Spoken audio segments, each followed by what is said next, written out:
Bonjour et bienvenue sur cette nouvelle interview Reconversion. Aujourd'hui, j'ai la joie d'accueillir Sarah, qui est la fondatrice de Vers Soleil et qui est prof de yoga, qui pratique du chamanisme, du reiki et tout un tas d'autres pratiques énergétiques.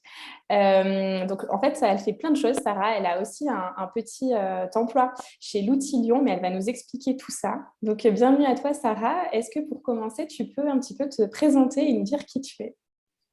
Oui, avec plaisir. Merci pour l'invitation, Marina. Merci à tous ceux qui écouteront également.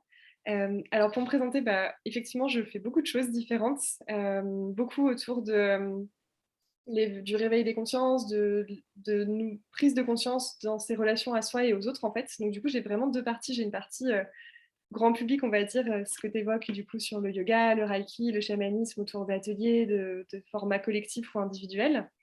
Et j'ai aussi une partie plutôt en entreprise, en fait, où là, je forme, j'apporte des outils pour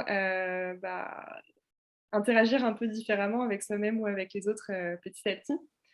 Donc j'ai ça et du coup, effectivement, le projet d'outils est également au cœur de mon quotidien, on va dire, en ce moment, depuis quelques mois déjà.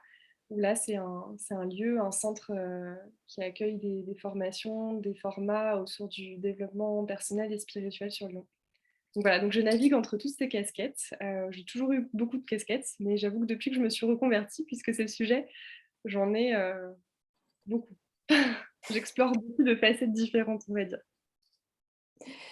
Alors, est-ce que tu peux nous expliquer en effet ce que tu faisais avant et qu'est-ce qui t'a amené en fait à te reconvertir et à faire tout ça et d'utiliser toutes ces casquettes? Alors déjà j'ai un parcours, Sciences Po, j'ai fait mes études, comme toi Marina, au même endroit, Sciences Po Lyon et du coup après Sciences Po, j'ai été, recrutée en CDI dans une petite PME sur Lyon, qui faisait partie de l'économie sociale et solidaire. Du coup, je suis rentrée en tant que chargée de projet et assez rapidement, je suis montée en tant qu'associée en fait. Donc c'était une boîte, au départ on était 10 et puis on a fini à 30. Et en fait, moi j'étais vraiment sur le développement de l'entreprise.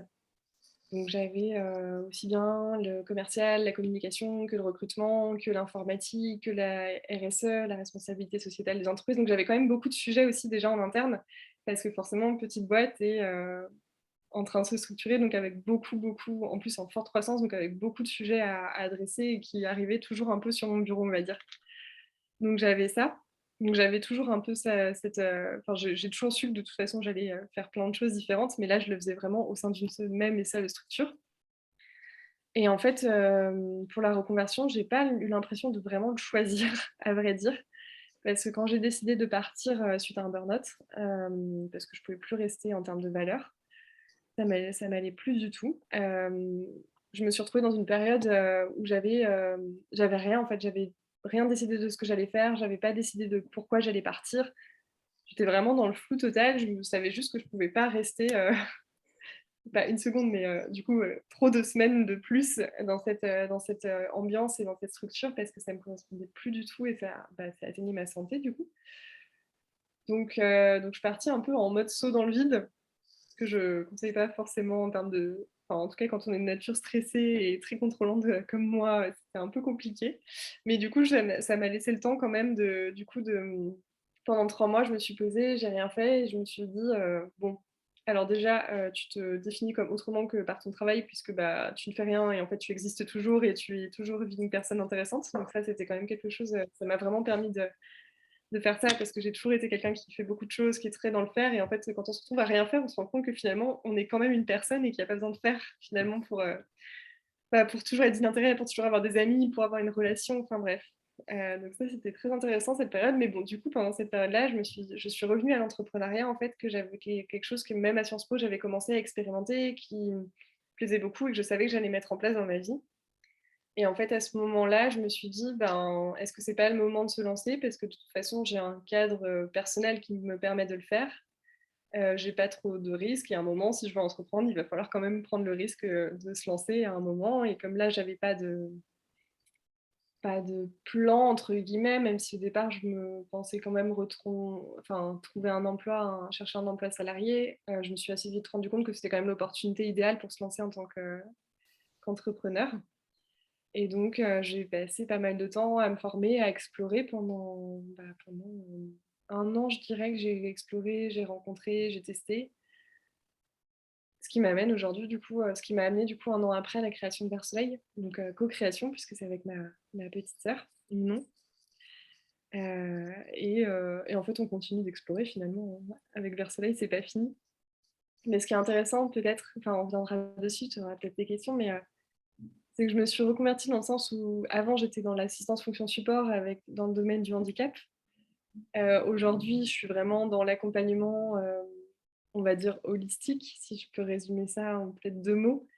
Mais finalement, mes casquettes, c'est quand même le commercial, la communication, la gestion de projet en général. Donc, il y a plein d'endroits où je me suis reconvertie, effectivement, où j'ai changé de secteur d'activité, où j'ai changé de public, de clients. Et en même temps, mon quotidien, des fois, ça me sert énormément ce que j'ai appris avant. Et je m'appuie vraiment sur les compétences que j'avais avant et ce que j'ai acquis avant et plein de réflexes qui m'ont fait gagner du temps en fait, dans la création d'entreprise, d'avoir déjà eu cette expérience d'associé, de co-développement d'entreprise, on va dire. Il y a quand même des choses qui se rejoignent. Oui, c'est hyper intéressant. Donc, du coup, est-ce que pour toi, tu as l'impression qu'il y a un petit peu comme un fil conducteur entre l'avant et l'après, quelque part? Et justement, est-ce que tu as des exemples de comment ce que tu faisais avant te sert aujourd'hui? Oui, il y a un fil conducteur, d'autant plus que je m'en étais pas rendu compte avant, mais je faisais aussi partie de la junior entreprise de mon école de Sciences Po, du coup.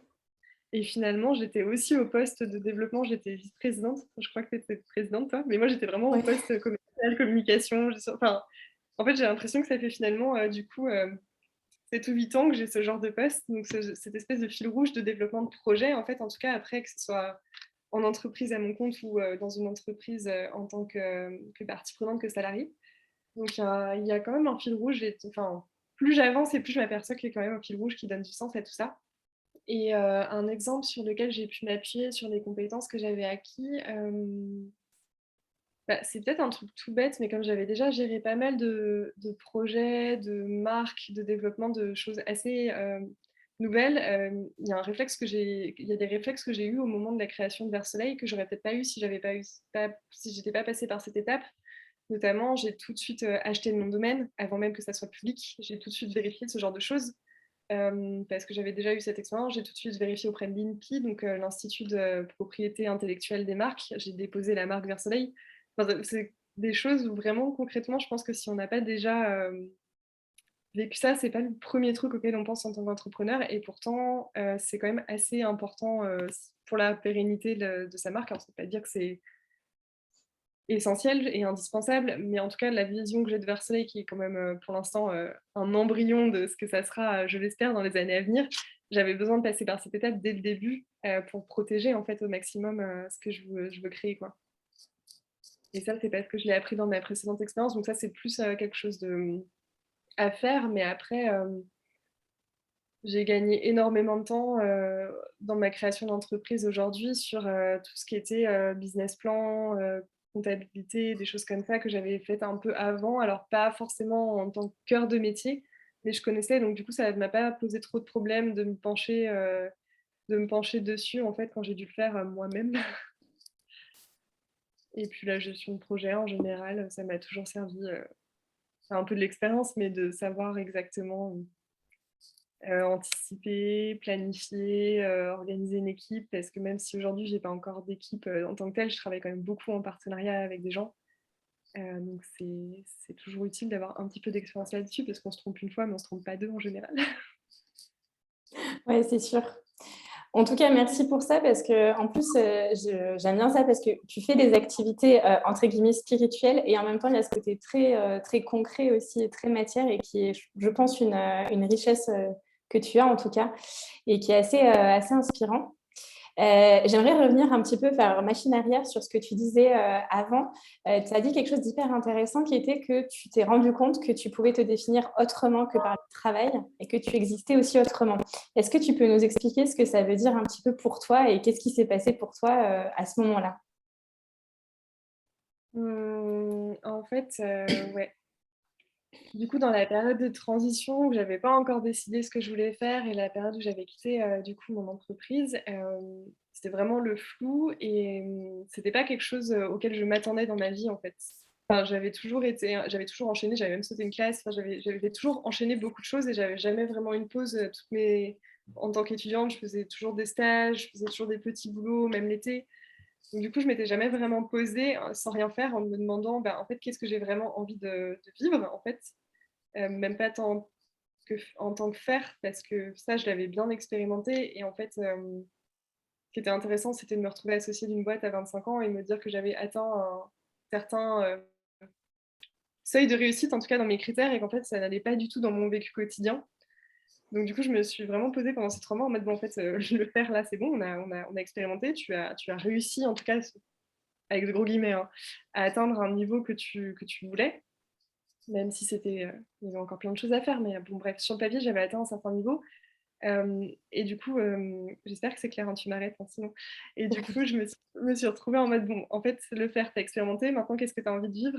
C'est quoi tes valeurs? Avec qui tu as envie de travailler aussi? Parce que ça, c'était une question que je m'étais jamais posée et qui m'a quand même beaucoup heurtée dans mes premières années professionnelles, en fait, qui était quelque chose que j'avais pas forcément anticipé et qui est assez intéressant comme question à se poser, je pense, si on veut être confortable dans son quotidien, en tout cas. Donc voilà, donc je me suis retrouvée dans cette période à me poser en fait toutes ces questions de base qu'on devrait peut-être se poser avant de rentrer dans la vie professionnelle, mais que en fait on m'avait jamais posé et que j'avais jamais pris le temps. Peut-être que par bon sens on s'en pose quelquefois, mais en tout cas moi j'avais pas pris le temps de vraiment trouver les réponses appropriées. Après je pense qu'on a aussi besoin de fonctionner par itération et de se tromper pour affiner un peu ces réponses, mais bon, je m'étais reposé la question des valeurs et du coup je m'étais retrouvée concrètement sans emploi. Donc quand on te demande qui tu es, qu'est-ce que tu fais dans la vie, socialement, c'est quand même compliqué de dire que tu ne fais rien, que tu ne sais même pas ce que tu veux faire. Donc c'était intéressant, je m'observais beaucoup dans cette période. Alors soit j'avais beaucoup de sentiments de culpabilité du coup de rien faire parce qu'en plus j'avais pas l'éducation du tout appropriée pour ne pas culpabiliser du tout pour ça. C'était très difficile vis-à-vis de mes parents d'assumer ça. Et du coup, je me voyais avec beaucoup de culpabilité répondre aux gens ou parfois même à inventer des projets quelque part en me disant non, pour me rassurer peut-être moi, mais aussi avant tous les autres en mode non, mais j'existe, hein, ne vous inquiétez pas, je fais rien en ce moment, mais ça va venir. Et donc c'était intéressant et à un moment j'ai lâché en fait un peu ça parce que, alors ça c'était au tout début et en fait à la fin des 3-4 mois où j'étais dans cette pause, j'ai un peu lâché ça et je me suis dit bon, en fait c'est pas grave, t'inquiète pas, tu es 3 mois dans ta vie. Ça va pas changer la face des choses. Et puis en plus, il y avait quelque chose que j'avais pas estimé au début, mais j'avais quand même besoin de repos Mm. et de couper et de faire le deuil aussi, quelque part, de ce qui s'était passé avant, de la vie professionnelle que j'avais eue avant, un peu des idéaux aussi que j'avais eu avant. Je suis quelqu'un de très idéaliste et bon, Sciences Po, c'est une très bonne formation, mais qui prépare pas forcément à l'entrée sur le monde du travail, en tout cas tel que je l'ai vécu et tel que j'ai eu les expériences. Et du coup, j'avais beaucoup d'idéaux et en fait, le monde du travail est quand même pas toujours en adéquation avec ce qu'on pense quand on n'en a pas l'expérience. Enfin, en tout cas, moi, c'était quelque chose qui a été très marquant, le fossé entre ce que je pensais pouvoir faire, pouvoir réaliser dans ce monde-là, en tout cas par le biais de l'entreprise. Et en fait, la réalité, donc ouais, j'avais besoin de ce temps aussi pour faire le deuil en fait de tout ça et reconstruire la personne que je suis aujourd'hui. Qui aura certainement à affronter d'autres deuils et d'autres murs, mais en tout cas un peu plus solide. Enfin, j'ai l'impression d'avoir gagné un peu de temps sur les questions qu'il faut se poser en tout cas.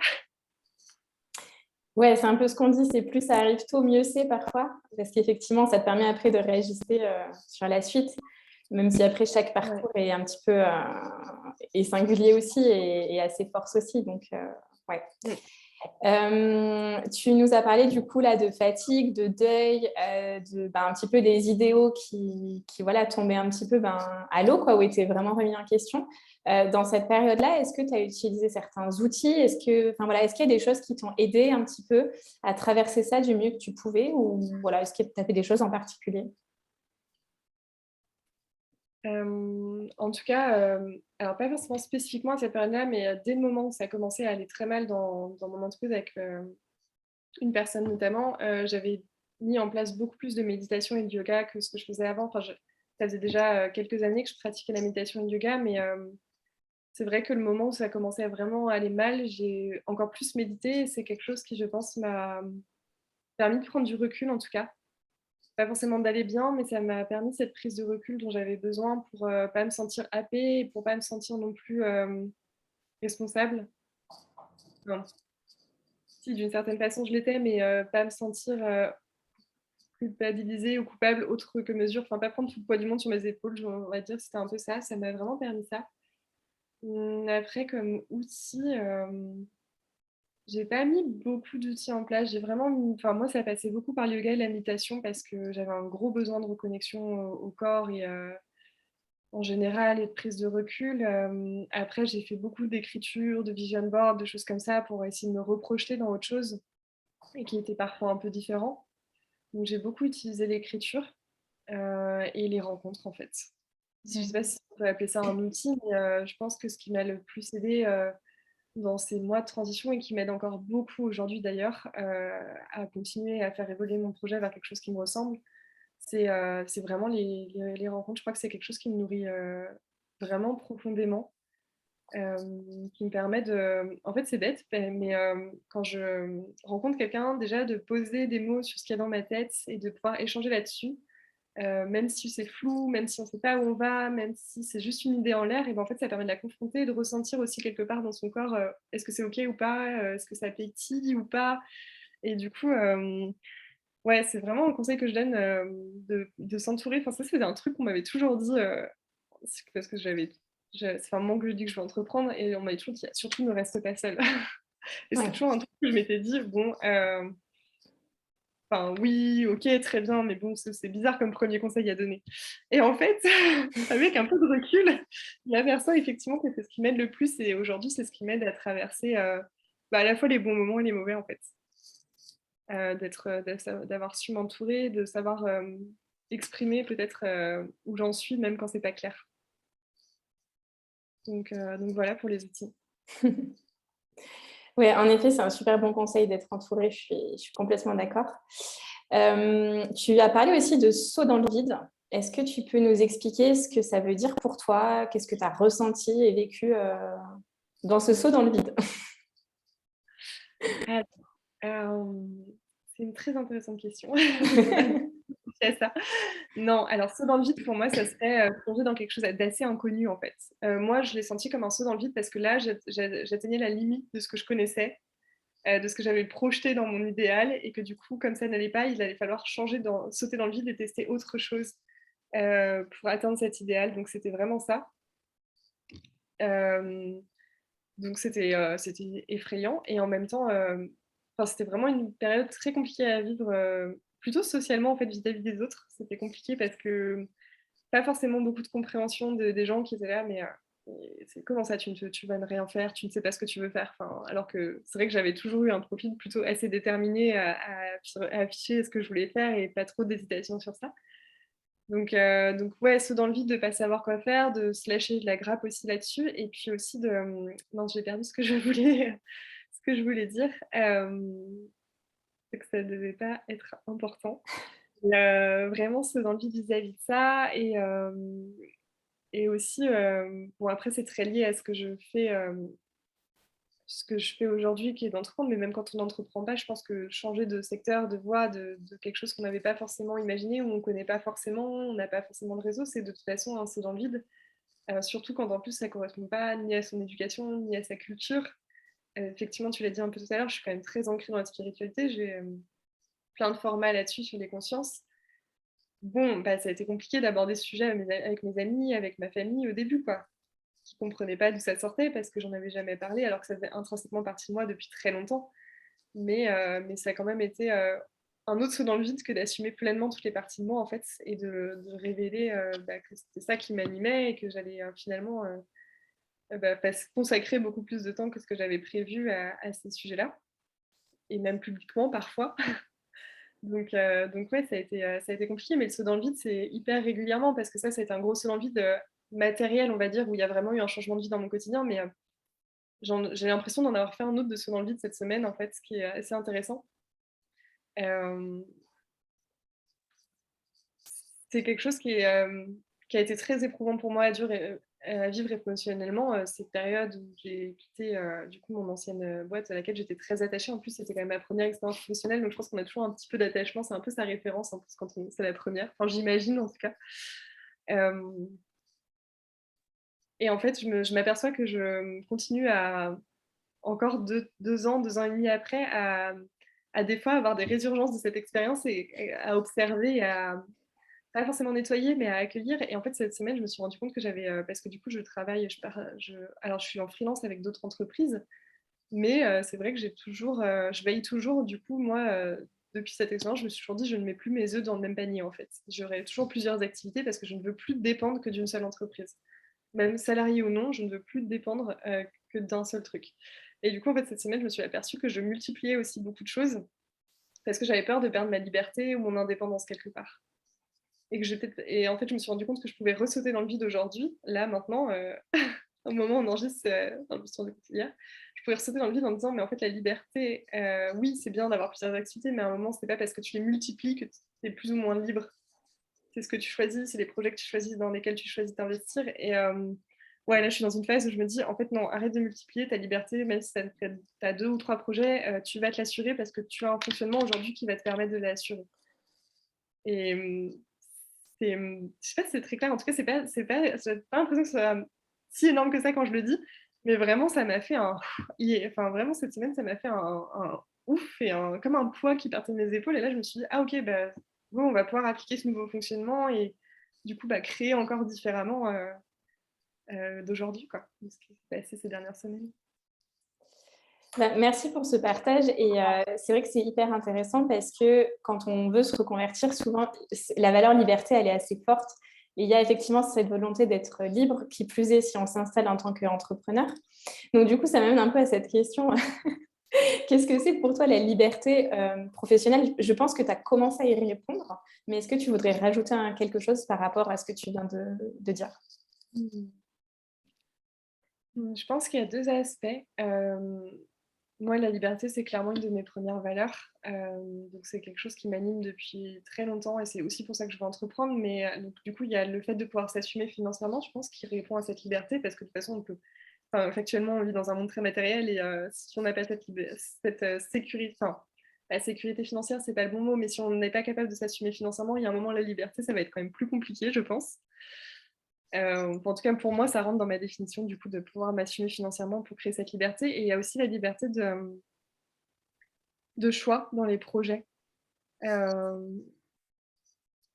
dans les projets que je veux porter, dans les projets avec lesquels je veux travailler, que ce soit des personnes ou des projets plus globaux.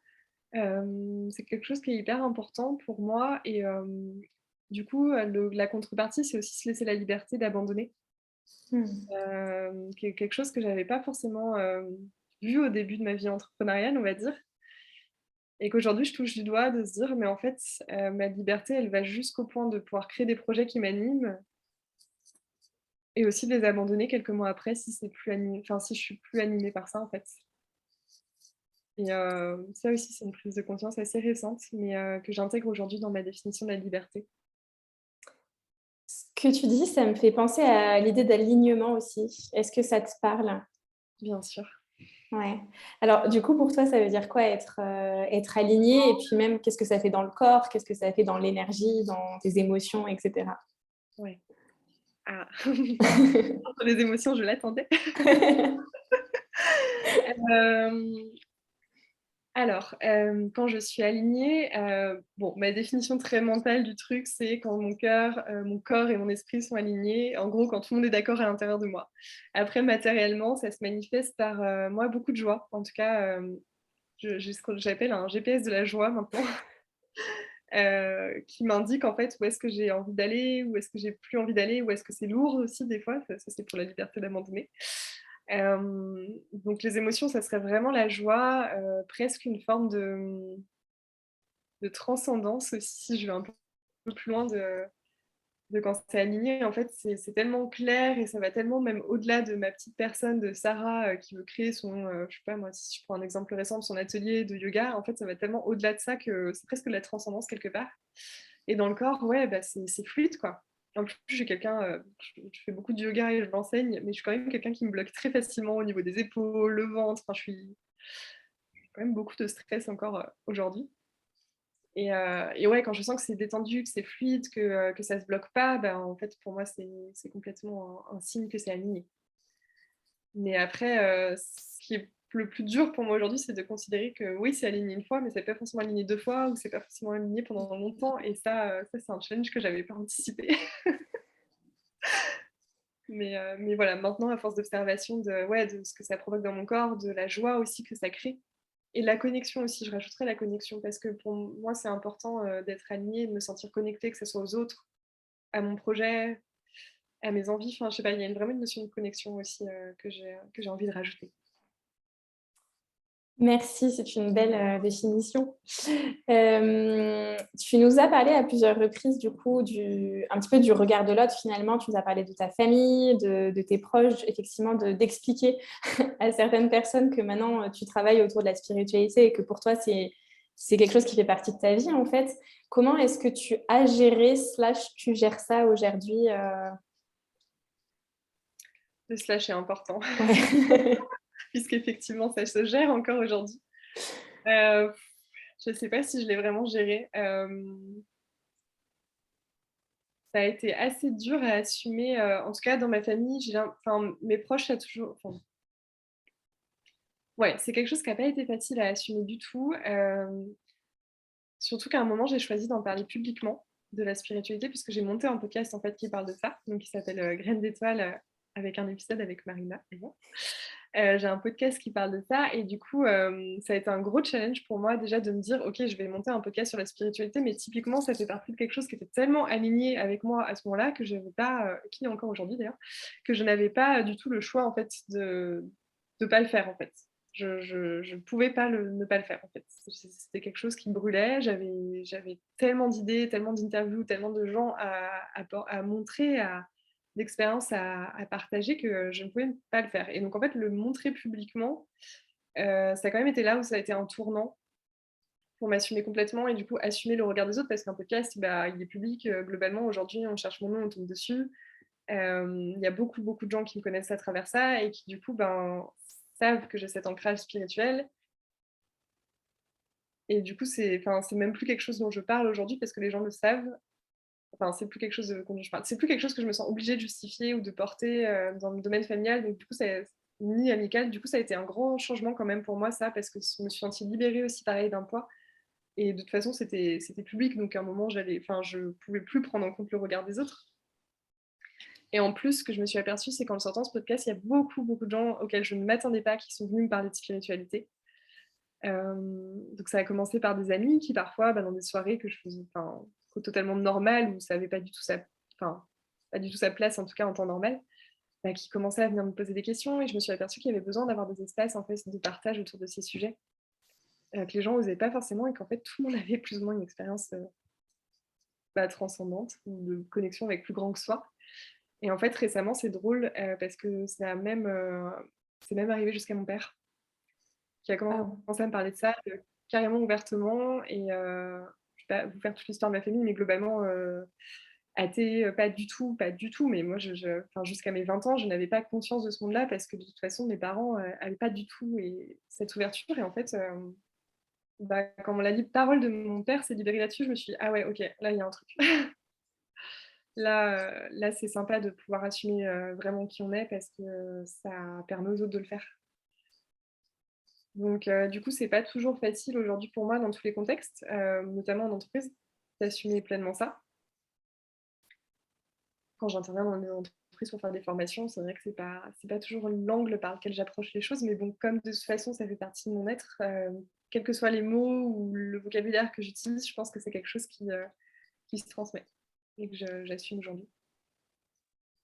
Oui, de toute façon, j'imagine que ça se sent et que s'ils te choisissent aussi pour faire des formations, c'est pas pour rien.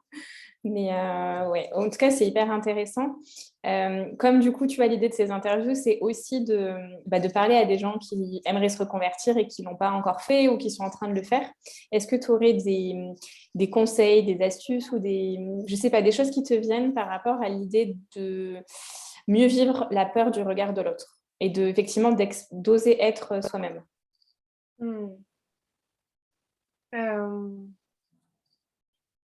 Faut y aller petit à petit, step by step. Ouais. Moi, en tout cas, ce qui m'a aidée, je sais pas si c'est un conseil pour tout le monde, mais en tout cas, c'est les réseaux sociaux. Parce que j'aimais pas vraiment ça au départ et en fait, c'est quand même un terrain d'exploration et un espace de jeu, je trouve aujourd'hui, où on peut y aller petit à petit. On peut, d'abord parce que moi avant, sur mes réseaux, il y avait pas une seule photo de moi, hein. Et du coup, petit à petit, j'ai mis une photo de moi, puis j'ai mis une photo de moi en faisant du yoga. Oh mon Dieu, qu'allaient penser les gens de moi en train de faire du yoga. Et après, c'est quelqu'un, je me suis fait accompagner quand même sur ce sujet. Quelqu'un, ma coach, du coup, m'avait demandé de publier une vidéo où je me présentais sur les réseaux sociaux. Et donc ça, c'est quelque chose qui m'a pris 3 semaines, pendant lesquelles j'ai beaucoup pleuré à faire. Parce que c'était un truc qui était terrifiant pour moi de publier une vidéo où je parlais de moi sur les réseaux sociaux. Et en fait, je l'ai fait et je suis pas morte. Du coup, derrière, j'en ai fait d'autres. Du coup, après, j'ai testé les stories vidéo. Du coup, après, j'ai testé les podcasts. Du coup, après, j'ai testé des podcasts où je parle de moi. Enfin, petit à petit, en fait, c'est vraiment... En fait, il y a un truc quand on se reconvertit où on regarde les personnes qui nous inspirent et c'est OK. On a besoin d'avoir des personnes qui nous inspirent, sauf qu'on n'a pas tout le... Et c'est génial que tu fasses ça, d'ailleurs, Marina, parce qu'on n'a pas toute l'étape intermédiaire où les personnes qui sont en haut, enfin, qui ont atteint un certain niveau ou qui ont réussi en tout cas à être elles ou à créer en tout cas quelque chose qui marche ou en tout cas selon leurs critères. On oublie qu'en fait elles ont aussi probablement fonctionné par essai-erreur et moi c'est le regard des autres qui était très important pour moi, qui était vraiment un blocage pour moi et donc du coup c'est en fait en me trompant, en essayant, en passant d'abord par les photos, puis par les vidéos, puis par les interviews, puis par d'autres vidéos que j'ai réussi à je dirais pas à m'en affranchir parce que ça serait faux aujourd'hui, mais en tout cas à prendre beaucoup de recul vis-à-vis de ça et à oser être moi-même dans la plupart des situations que je rencontre, quoi. Ouais. C'est top, ça me fait penser à la politique des petits pas, c'est ça. C'est toujours un truc que je dis aussi dans les accompagnements que je fais. C'est vrai que on n'a pas construit Rome en un jour, ni n'importe quoi en un seul jour. Et c'est vrai que ouais, il faut se laisser du temps, en effet. Complètement. Et après, moi, je sais que c'est la pratique de la méditation. Enfin, j'y reviens, mais ça m'a toujours aidé à prendre beaucoup de recul. Ouais. Donc, D'ailleurs, tu as un programme de méditation, il me semble, sur Vers Soleil, c'est ça? oui, du coup, j'ai fini par créer un programme de méditation autour de ça pour expliquer aux gens comment s'en emparer, en fait. Donc, c'est l'idée du programme, de comment construire sa propre méditation, parce que ce n'est pas forcément méditer en lotus en silence pendant une demi-heure. Donc, c'était important pour moi de rendre ça le plus accessible possible, en tout cas que chacun ait envie de s'en emparer et de créer sa propre façon de méditer. Donc, c'est un peu l'idée du programme derrière que j'avais pas du tout prévu, mais qui pour le coup m'a apporté beaucoup de joie à faire. Ça m'amène à une question, même si je pense connaître un peu la réponse, mais ça peut faire du bien, je pense, de l'entendre. Est-ce que dans ce que tu construis aujourd'hui, plutôt quelle est la part de ce que tu as expérimenté, en fait? Ou dit autrement, en quoi toutes tes expériences, que ce soit positives, négatives, douloureuses, joie, etc., aujourd'hui sont un terreau pour toi pour construire toutes tes activités, tous tes accompagnements? Je dirais que c'est presque à 100%. Enfin, en tout cas, en tout cas, quand ça part pas de moi et de mon expérience, ça ne marche pas. J'ai essayé ça. J'ai essayé aussi de faire les choses bien dans les cases. Par exemple, j'ai essayé de donner des cours de yoga hyper régulièrement, de faire des trucs où on veut absolument faire des postures sur la tête. Bon, ça n'a pas marché parce que de toute façon, je ne fais pas ça en fait. Je n'ai pas expérimenté ça et en fait, c'est marrant. Le yoga, c'était un beau terrain de jeu pour moi aussi parce qu'il y a beaucoup de représentations qu'on s'en fait. Donc, ça a été aussi un bel outil pour, comme les réseaux sociaux, où j'ai expérimenté petit à petit sortir du regard, sortir de la case dans laquelle on se met parfois tout seul, hein. Euh, donc ouais, et aujourd'hui, tous les projets que je mène, typiquement le programme de méditation, c'est un bon exemple parce que moi, j'avais pas du tout prévu de le faire pour le coup. Et en fait, c'est à force de parler de la méditation, parce que c'est vraiment un outil que j'applique depuis des années au quotidien, qui m'aide beaucoup sous différents formats. C'est pas forcément, encore une fois, méditer en tailleur. Mais en fait, j'ai plein de gens qui m'ont demandé: ah, mais comment on fait? Ah, mais j'aimerais prendre plus de temps. Ah, mais en fait, j'aime pas, ça me correspond pas. Alors que c'est un peu comme le yoga, il y a plein de styles de méditation différents. Et du coup, je l'ai fait. Et en fait, je pense que ça marche. Je pense que le programme marche relativement bien aujourd'hui parce que j'ai mis beaucoup de moi en fait dedans. avec mon approche à moi et pas forcément une approche académique peut-être, peut-être pas une approche à laquelle on s'attend, mais, heu, mais voilà. Et j'essaie de trouver d'autres exemples, mais pareil, de toute façon, dans les accompagnements individuels que je fais en énergétique ou en chamanisme, c'est de toute façon, les gens qui viennent me voir, c'est soit sur des problématiques que j'ai traversées, soit sur des problématiques que je suis en train de traverser. Il y a jamais quelqu'un qui vient me voir sur quelque chose que je ne connais pas. Donc Oui. forcément, c'est toujours lié aujourd'hui à ce que j'ai traversé. Et c'est aussi chouette de s'apercevoir que les difficultés qu'on a eues servent, les petits trucs qu'on a pu mettre en place pour soi, même si chacun doit trouver sa propre recette, bah, des fois, ça peut éclairer un peu quelqu'un sur son parcours. C'est clair. Et je ne sais pas pourquoi, mais je sens que cette partie-là de l'interview va vachement parler et intéresser les gens, justement, notamment les personnes qui ne savent pas ce qu'elles ont envie de faire ou qui disent qu'elles n'ont pas de talent. Et des fois, c'est juste en fait l'expérience qu'on a vécue qui peut nous aider à développer des choses, en fait, ou à trouver une voie, en tout cas, qui était inconnue au bataillon jusqu'à présent, quoi. Donc, merci pour ça. Il y a une question, enfin plutôt un sujet qui est un peu un indispensable dont on n'a pas encore parlé, c'est l'argent. Et c'est vrai que l'insécurité financière quand on se reconvertit, c'est, je pense, la peur numéro une, enfin, ou l'une des peurs les plus présentes. Et hier encore, pour avoir fait un sondage sur Instagram, c'est ce qui revenait. Est-ce que tu peux un petit peu nous parler de ton rapport à l'argent? C'est pareil, ben, quand tu as parlé de saut dans le vide et tout ça pour te lancer, j'imagine que ça a été un sujet, l'argent. Est-ce que tu peux nous parler comment est-ce que toi, tu as vécu ça? Et comment tu le vis encore aujourd'hui d'ailleurs? Ouais, ouais, c'est un gros sujet en plus pour moi, c'est un très, très bon exemple de prendre l'argent. Enfin, pour tout le monde, j'imagine que c'est un gros sujet, mais alors du coup, moi, pendant mon saut dans le vide, j'ai eu de la «chance» entre guillemets parce que j'avais réussi à négocier une rupture conventionnelle. Donc j'avais 2 ans de chômage qui, limitaient les risques entre guillemets, même si je perdais un peu par rapport à mon salaire initial, je perdais un peu. Hem, donc ça, c'est quand même un filet de sécurité qui est pas négligeable en France, quand on arrive à le négocier. Hem, Moi, je sais que je suis pas, j'ai un rapport à l'argent où, je sais que j'en ai besoin, en fait.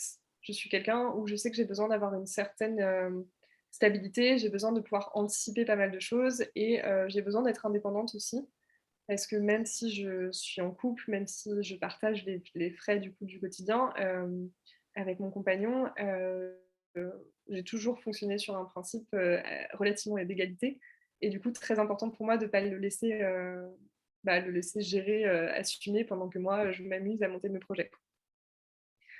Donc ça, c'était important pour moi et ça l'est toujours aujourd'hui et du coup, ça a fortement participé à mon filet de sécurité. C'est bien parce que moi, ça a été une grande chance pour moi parce que je me suis aperçue parce que du coup, je n'ai plus ces droits-là au chômage, je n'ai plus ce filet de sécurité et en fait, à partir du moment où je ne l'ai plus et ben, c'est là où, j'ai fait mon vrai premier chiffre d'affaires, avec un salaire, on n'est pas encore sur des très gros montants, hein, mais en tout cas où je peux m'assumer, via mon activité. C'est très intéressant à observer ça parce que du coup, j'ai quand même finalement sans filet de sécurité, on se force, enfin, c'est pas on se force, mais finalement, c'est là où on se dépasse et on donne tout, j'ai l'impression. Mmh. Enfin, en tout cas, moi, dans mon cas, c'est comme ça que ça a fonctionné donc j'essaie d'avoir un peu les 2 approches moi, j'ai besoin d'avoir cette sécurité et je suis pas une tête brûlée, sur l'argent. Je sais que c'est quelque chose qui m'angoisse quand même de pas en avoir, d'en manquer. Et en même temps, je sais que dans ma vie dans l'entrepreneuriat, forcément, il y a pas de stabilité, il y a pas de sécurité, donc j'essaye de, avec l'expérience, là, en ayant testé pas mal de choses, depuis quelques années, je me suis aperçue que j'avais quand même la capacité d'en créer à peu près partout, que j'avais souvent des opportunités qui tombaient, mes projets, même s'ils marchent pas tous, il y en a qui marchent et en fait, du coup, je me rassure pareil par la politique des petits pas en me disant: «Mais en fait, je sais le créer donc j'ai pas encore réussi à en créer honnêtement aujourd'hui, le montant que je voudrais en tout cas atteindre, qui est minimum mon salaire d'avant, en fait, typiquement. Je suis encore un peu en dessous aujourd'hui, mais je suis assez sereine aujourd'hui quand même vis-à-vis de ça. Je me sens assez détachée du résultat. En fait, je crois que j'ai intégré au fur et à mesure que, en fait, avant, je fonctionnais, ça peut être peut-être intéressant à exprimer. Avant, je fonctionnais beaucoup de: «Ah, combien ce projet va pouvoir me rapporter? Est-ce que ça va suffire? Combien est-ce qu'il faut que j'en vende?» Et c'est intéressant d'avoir cette approche en tant qu'entrepreneur parce que je pense qu'à un moment, il faut quand même passer par les chiffres et on fait pas, enfin, si on passe 200 heures sur un projet et qu'on gagne rien, bon, ça dépend. Mon podcast, je passe des heures dessus, je ne gagne rien avec, mais c'est un choix et c'est quelque chose qui m'anime profondément et c'est quelque chose que j'ai déterminé au début, mais c'est des projets un peu plus commerciaux, entre guillemets, et il y a un moment, il faut quand même revenir à cette réalité. Mais aujourd'hui, je suis plus en mode, ok, bah, qu'est-ce qui me met en joie? Qu'est-ce qui me correspond? Et en fait, derrière, je m'aperçois que ça marche et que ça me permet d'avoir l'argent dont j'ai un besoin pour, bah, déjà pour vivre. Alors maintenant, mon étape d'après, c'est OK, j'ai l'argent dont j'ai besoin pour vivre, l'argent dont j'ai besoin pour investir maintenant dans ce que je veux créer pour la suite. Donc, que ce soit des formations, des lieux, enfin bref, j'ai plein de projets d'investissement, il n'y a pas de souci. Ou des projets aussi, d'autres projets, parce que je crois beaucoup à la collaboration. Et voilà, donc moi, j'en suis un peu à ce stade-là. J'ai un peu renversé la façon dont je fonctionnais mes projets. J'arrive à créer l'argent dont j'ai besoin pour vivre. Maintenant, j'ai un besoin de passer au. Je sais pas si c'est un stade d'après, mais de créer l'argent dont j'ai besoin ouais, pour investir en fait, pour la Ouais. suite. Pour, parce que, euh, parce que j'ai des projets qui vont me demander de l'argent, du style créer un lieu, donc acheter des murs, faire des travaux. Et là, aujourd'hui, c'est quelque chose qui n'est pas encore possible. Vu le stade où j'en suis, mais je suis assez sereine, on va dire. J'ai quand même acquis au fur et à mesure une sérénité que j'avais pas du tout avant, où j'étais toujours là, ah mon Dieu, je vais en manquer. Maintenant, par l'expérience, j'ai vraiment compris que je pouvais en créer. Alors, c'est pas stable, c'est pas toujours les mêmes montants, des fois il y a des trucs qui se décalent, mais il y a quand même cette possibilité de créer différemment. C'est chouette. Et donc ça, du coup, est-ce que c'est un processus que tu as vraiment fait toute seule par l'expérience ou est-ce qu'à un moment donné, tu t'es fait accompagner ou je sais pas, tu as lu des ouvrages, tu as regardé des choses en particulier qui t'ont ouvert à ça aussi? Hmm. Je me suis pas fait accompagner sur ces sujets, même si je pense que l'accompagnement que j'avais fait pendant 3 mois avec ma coach Audrey m'a quand même bien aidée à. C'est pas forcément sur ce sujet-là, mais ça m'a quand même vraiment aidée plus à me reconnecter justement avec la joie, avec mon GPS, de ce qui était aligné pour moi. Et du coup, forcément, l'argent en découle. Hmm. Ça a quand même été un cap pour moi à ça. Après, j'ai pas forcément fait d'autres choses. J'en ai beau. En fait, c'est plus les rencontres. Comme aujourd'hui, j'ai quand même un entourage d'entrepreneurs, on va dire, d'amis qui sont un peu dans les mêmes cas que moi, qui soit ont lancé une activité, soit qui lancent leur activité. C'est beaucoup par les échanges que j'ai fonctionné en étant totalement transparente avec eux et eux avec moi sur qu'est-ce qu'ils gagnaient, comment ils faisaient, quelles étaient leurs peurs. Et en fait, petit à petit, on s'aperçoit de ces blocages, on s'aperçoit d'où ça vient. J'ai aussi, sur ce sujet-là, bon, j'avais pas trop prévu d'en parler, mais bon, ça vient. Ça m'a demandé un gros travail familial, en fait. Hmm. Euh, Parce que j'ai dû mettre des limites et me détacher de pas mal de choses que ma famille me faisait porter, en fait, comme croyance. Et ça, enfin, je l'ai fait sans accompagnement proprement dit sur l'argent, mais je pense que tous les accompagnements que j'ai fait autour m'amènent à ça, en fait, quelque part. Enfin, m'ont amené à ça parce que j'aurais jamais pu le faire sans avoir cette conscience-là. Par exemple, c'est très angoissant pour mes parents le fait que j'entreprenne. Ils n'étaient ni dans le milieu de la spiritualité, ni dans le milieu de l'entrepreneuriat. Donc, imaginez les deux réunis. J'adore. Et donc, du coup, un peu de panique de ce côté-là. Et du coup, beaucoup de questions fréquentes, mais même mes grands-parents, hein. Beaucoup de questions fréquentes sur mais tu gagnes combien, mais comment tu vas faire, comment tu t'assumer, et beaucoup de stress et tout. Et en fait, à un moment, j'ai dû dire en fait, ne me parlez plus de ça. Parce qu'en fait, ils ne me parlaient que de ça. En fait, ils s'en foutaient presque de ce que je faisais. À un moment, c'était presque devenu mais combien tu gagnes, quoi. Et en fait, à un moment, j'ai dû poser une limite en leur disant attention, là, c'est vos peurs, c'est pas les miennes. Moi, je sais que je vais réussir, je sais que je vais gagner de l'argent, même si ça prend du temps, même si j'accepte de passer quelques années, pourquoi pas, à pas être au niveau où je veux. Mais là, c'est pas à moi, là. Cette peur de manquer tout le temps. Donc, ouais, ça a été un tournant maintenant que je l'exprime verbalement. Voilà, vous voyez, l'importance d'exprimer verbalement. Et ça a été quand même beaucoup possible par les échanges que j'ai eus avec mes sœurs, avec mes amis entrepreneurs dans les mêmes cas que moi. Parce que des fois, ils ont parfois fait à peu près la même. Enfin, ils ont dû travailler sur leur croissance familiale. Du coup, ça me faisait prendre conscience que j'en avais beaucoup. Voilà. Et après, sur les lectures, pourtant, je lis beaucoup, mais j'en ai pas forcément fait spécialement sur l'argent. J'ai enregistré un podcast sur créer de l'argent. qui m'a beaucoup aidée. C'est d'ailleurs la période à laquelle j'ai commencé à créer de l'argent. Donc, en travaillant sur ce sujet pour le diffuser via le podcast, ça m'a quand même aidé aussi à le travailler intérieurement, j'imagine. D'ailleurs, je dis maintenant créer de l'argent et pas gagner, si vous avez remarqué depuis tout à l'heure. Et ouais, voilà, c'est un peu un ensemble de mon développement spirituel m'a permis de prendre conscience de mes schémas, de m'observer plus, et du coup, ça m'a permis aussi d'appliquer ce travail-là à l'argent. Et encore une fois, c'est encore en chemin. Mais c'est sûr que par rapport à il y a 2-3 ans où j'étais bien contente d'avoir le chômage, j'étais là: «Comment je vais gagner ma vie?» J'ai quand même gagné ma vie. Bah, c'est clair qu'il y a une grosse évolution. Ouais. Merci Sarah pour tout ça. C'est hyper chouette, tous ces partages. On arrive à la fin de ce podcast, peut-être lapsus révélateur de cet échange. Est-ce que pour terminer, tu aurais peut-être un dernier conseil, une dernière chose que tu aimerais dire à des personnes qui sont en transition ou sont sur le point de l'être pour leur donner un petit coup de boost nécessaire, on va dire, en termes de reconversion professionnelle? Ben, allez-y. Non, je sais que c'est toujours plus facile à dire qu'à faire, mais moi, il y a un truc qui m'anime énormément et qui m'aide à prendre des décisions de type sauter dans le vide, c'est je veux pas avoir de regrets en fait. Et je me pose toujours la question, est-ce que j'aurais plus de regrets ou pas? J'ose foncer dans l'inconnu.